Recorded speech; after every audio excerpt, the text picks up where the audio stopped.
Communiqué du Conseil national de sécurité. Une réunion du Conseil national de sécurité s'est tenue ce mercredi 2 août 2023 au Palais de la Présidence de la République sous la présidence de son Excellence M. Alassane Ouattara, président de la République. À l'entame de la réunion, une minute de silence a été observée à la demande du chef de l'État qui, par la suite, a rendu un vibrant hommage à l'ancien président de la République, Henri Konan Bédié, décédé le mardi 1er août 2023. Le chef de l'État tient à adresser aux familles biologiques et politiques de ce grand homme d'État ainsi qu'à la nation ivoirienne, ses condoléances les plus attristées. Au regard de cet événement marquant pour notre pays, le président de la République a décidé de décréter un deuil national de 10 jours à compter de ce jour, mercredi 2 août 2023, et reporter la cérémonie d'inauguration du pont reliant les communes du Plateau et Cocody, ainsi que celle de la Journée nationale de l'excellence. Concernant l'ordre du jour de la rencontre, 2 points ont été abordés: la situation sécuritaire générale et la situation politique au Niger. Au titre de la situation sécuritaire générale, le Conseil national de sécurité, à la suite de la présentation du ministre de l'Intérieur et de la Sécurité, note avec satisfaction que la situation sécuritaire générale est stable. Le Conseil national de sécurité se réjouit notamment des résultats satisfaisants enregistrés à ce jour sur toute l'étendue du territoire national dans le cadre de la mise en œuvre des différentes opérations de sécurisation menées par nos forces de défense et de sécurité. Le Conseil national de sécurité déplore cependant la hausse du nombre d'accidents mortels de la voie publique ainsi que celle des décès dus aux intempéries qui ont été enregistrés au cours du mois de juillet 2023. Le président de la République, consterné par la survenue régulière de ces drames, a réitéré ses condoléances les plus attristées aux familles endeuillées et ses vœux de prompt rétablissement aux blessés ainsi qu'aux victimes de dégâts matériels. À cet égard, le chef de l'État a donné instruction au Premier ministre, chef du gouvernement, en vue de la poursuite des campagnes de sensibilisation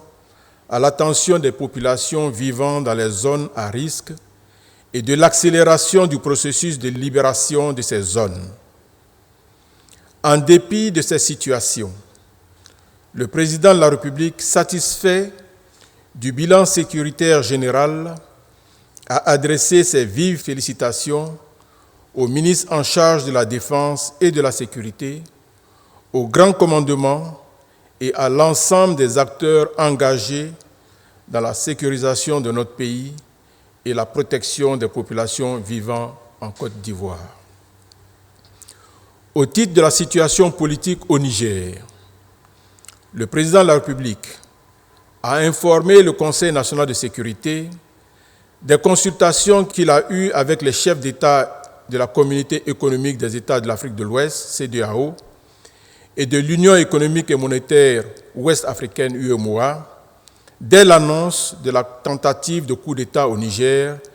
le mercredi 26 juillet 2023. Le chef de l'État a également porté à la connaissance du Conseil national de sécurité les échanges qui ont eu lieu au cours des sommets extraordinaires de l'UEMOA et de la CEDEAO qui se sont tenus à Abuja, au Nigeria, le dimanche 30 juillet 2023. Le Conseil national de sécurité a examiné avec attention les décisions arrêtées par le sommet extraordinaire des chefs d'État et de gouvernement de la CEDEAO, présidé par son Excellence M. Bola Ahmed Tinubu, président de la République fédérale du Nigeria, et celle du sommet extraordinaire de l'UEMOA, présidé par son Excellence M. Alassane Ouattara, président de la République de Côte d'Ivoire, en lieu et place de son Excellence M. Mohamed Bazoum, président de la République du Niger. À la suite de cet examen, le Conseil national de sécurité a fermement condamné cette tentative de coup d'État qui constitue une grave menace à la paix et à la sécurité dans la sous-région. En outre, le président de la République a instruit le Premier ministre chef du gouvernement à l'effet de mettre en œuvre sans délai toutes les sanctions arrêtées par la CEDEAO et l'UEMOA à l'encontre du Niger et des auteurs de la tentative de coup d'État dans ce pays. Par ailleurs, le président de la République a autorisé le chef d'état-major général des armées à se rendre à Abuja, au Nigeria, en vue de prendre part à la réunion des chefs d'état-major des armées des pays de la CEDEAO. L'objectif de cette rencontre, organisée par la commission de la CEDEAO, est d'élaborer un plan d'opération pour une éventuelle intervention militaire de la CEDEAO au Niger, visant à rétablir l'ordre constitutionnel dans ce pays. Au terme de la réunion, le président de la République a réitéré son soutien et sa solidarité au peuple frère du Niger. Il a également exhorté les militaires auteurs de la tentative de coup d'État